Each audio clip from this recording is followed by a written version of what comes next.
Henri Pirenne was a Belgian historian, a medievalist of Walloon descent. He wrote a multivolume history of Belgium in French and became a national hero. He also became prominent in the non-violent resistance to the Germans who occupied Belgium in World War I. Henri Pirenne's reputation today rests on three contributions to European history: for what has become known as the Pirenne Thesis, concerning origins of the Middle Ages in reactive state formation and shifts in trade, for a distinctive view of Belgium's medieval history, and for his model of the development of the medieval city. Pirenne argued that profound social, economic, cultural, and religious movements in the long term resulted from equally profound underlying causes, and this attitude influenced Marc Bloch and the outlook of the French-Annales school of social history, though Pirenne had his opponents, notably Alphonse Dopsch, who disagreed on essential points. Several recent historians of the Middle Ages have taken Pirenne's main theses, however much they are modified, as starting points. Biography.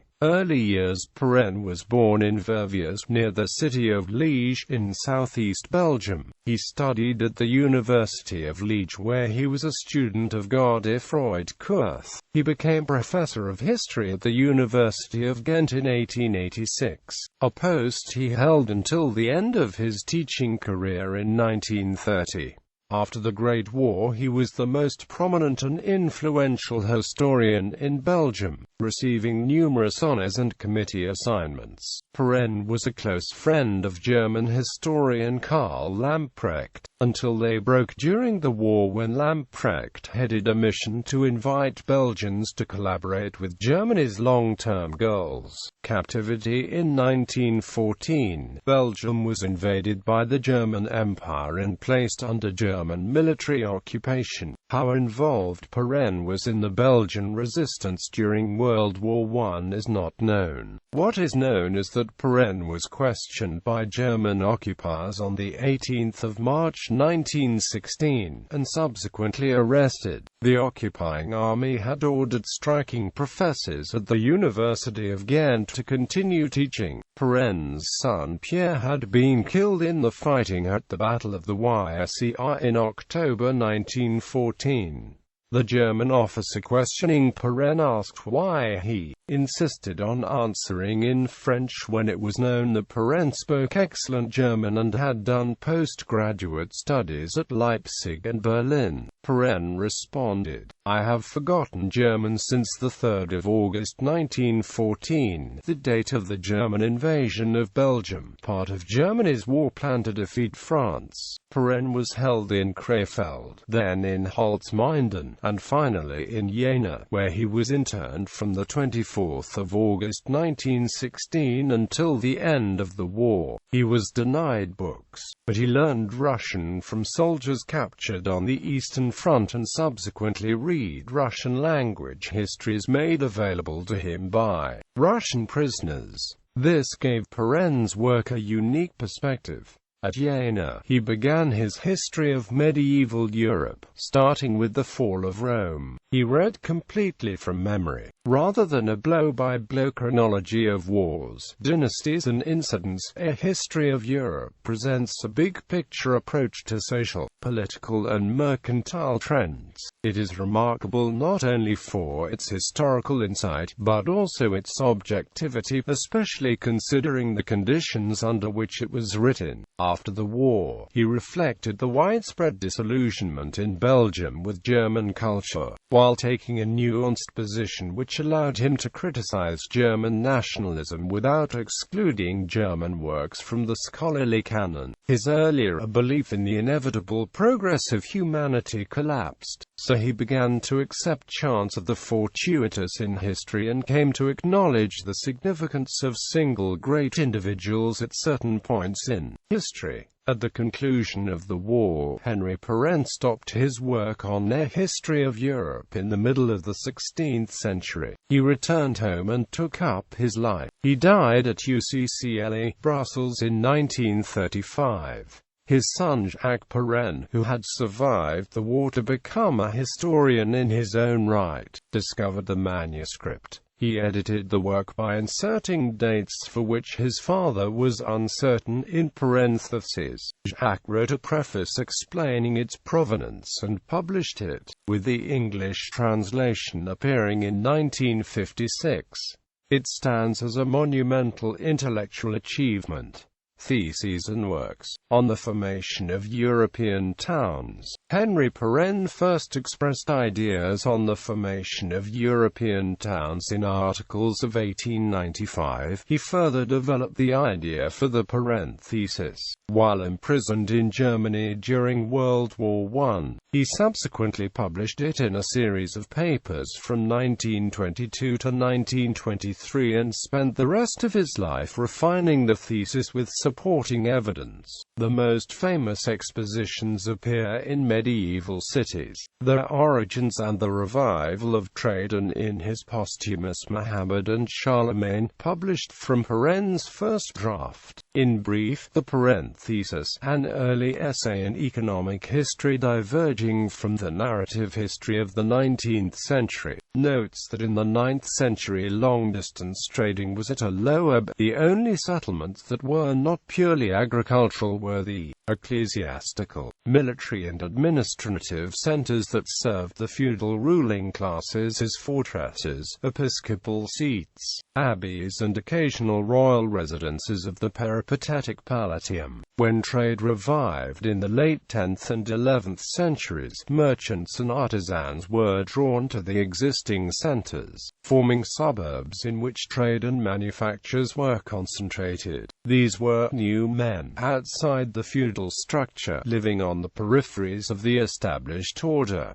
The feudal core remained static and inert. A time came when the developing merchant class was strong enough to throw off feudal obligations or to buy out the prerogatives of the old order, which Pirenne contrasted with the new element in numerous ways. The leaders among the mercantile class formed a bourgeois patriciate, in whose hands economic and political power came to be concentrated. Pirenne's thesis takes as axiomatic that the natural interests of the feudal nobility and of the urban patriciate, which came to well-attested frictions in the 13th and 14th centuries, were in their origins incompatible. This aspect of his thesis has been challenged in detail. Traditionally, historians had dated the Middle Ages from the fall of the Western Roman Empire in the 5th century, a theory Edward Gibbon famously put forward in the 18th century, and which is inexorably linked to the supposition of a Roman decline from a previous classic ideal. Pirenne postponed the demise of classical civilization to the 8th century. He challenged the notion that Germanic barbarians had caused the Western Roman Empire to end, and he challenged the notion that the end of the Western Roman Empire should be equated with the end of the office of emperor in Europe, which occurred in 476.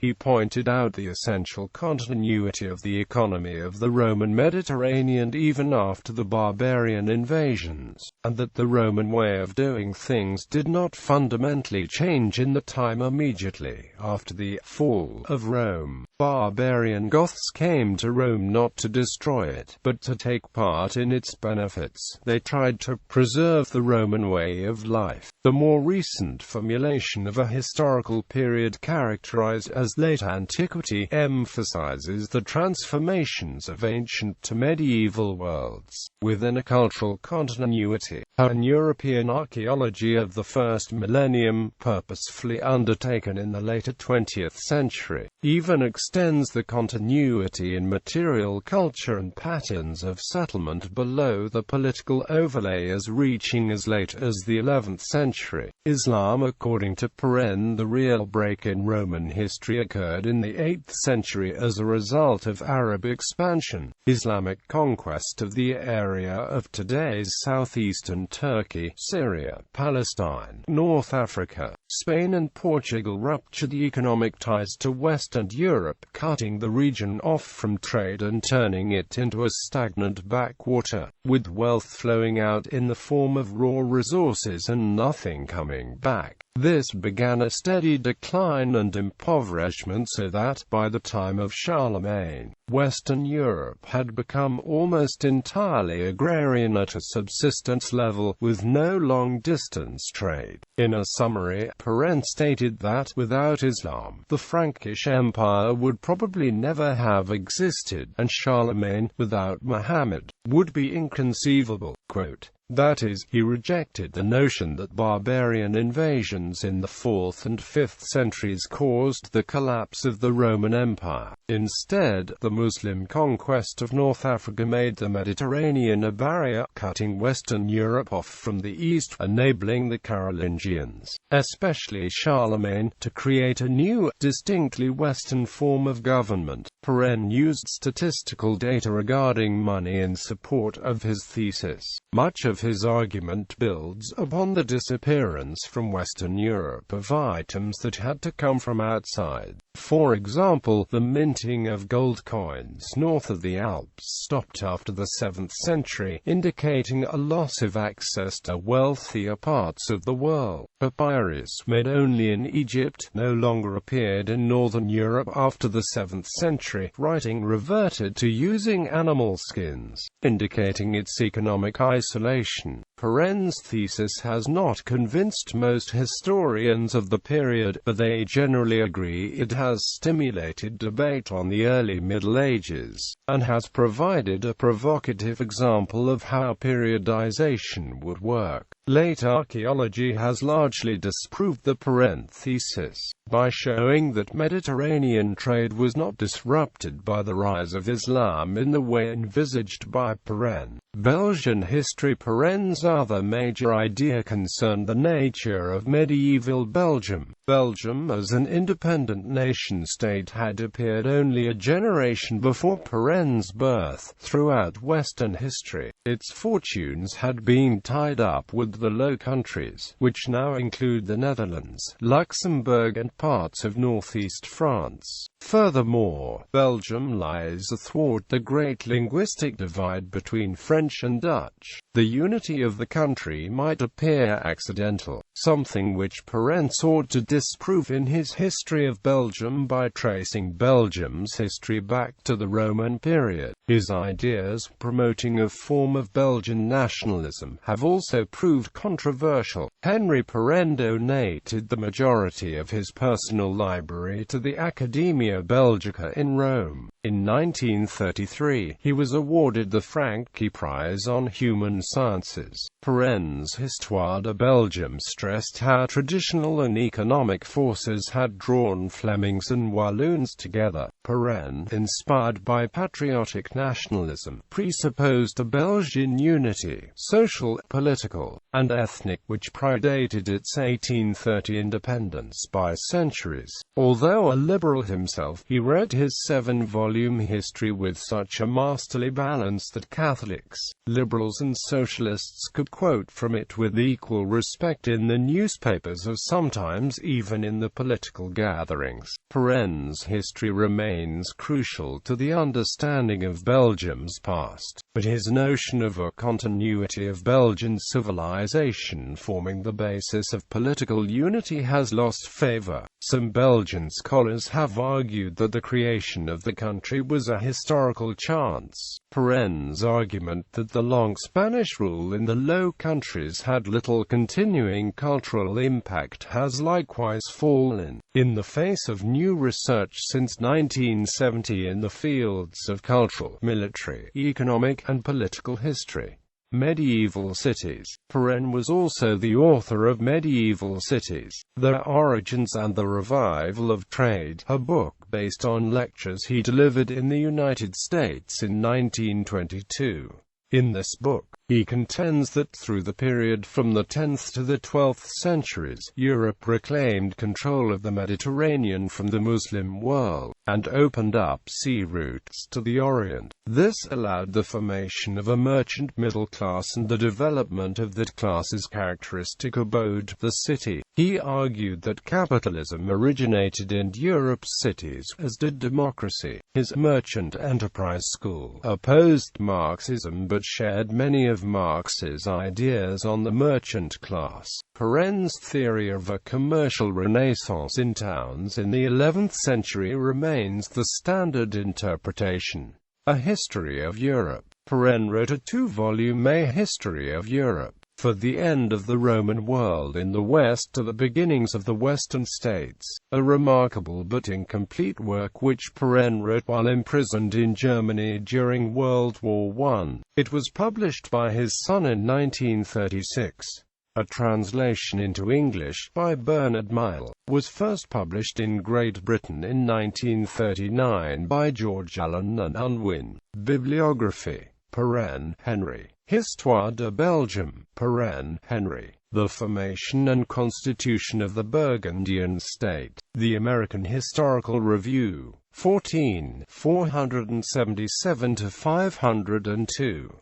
DO 10.2307, 1,836,443. JSDOR 1,836,443. Pirenne, Henri. Belgian Democracy, Its Early History 250 pp. History of Towns in the Low Countries online free. Pirenne, Henri. The Stages in the Social History of Capitalism. The American Historical Review. 19-494, April 1914 in JSDOR. Pirenne, Henri. Medieval Cities. Their Origins and the Revival of Trade. Pirenne, Henri. A History of Europe. Pirenne, Henri. Economic and Social History of Medieval Europe. Pirenne, Henri. Muhammad and Charlemagne. Pirenne, Henri. Reflections du en solitaire. In Bulletin de la Commission Royale d'Histoire 1994 160-143-257. ISSN 0001-415-X. First publication of his wartime prison journal. Pirenne, Henri. Medieval Cities, Their Origins and the Revival of Trade. Frank D. Halsey. Princeton University Press. p. 253. ISBN 0-691-007608. Leon. Bryce. Leon. Mary. The Journal de Guerre of Henri Pirenne. Amsterdam, North Holland. ISBN 97807204040040432.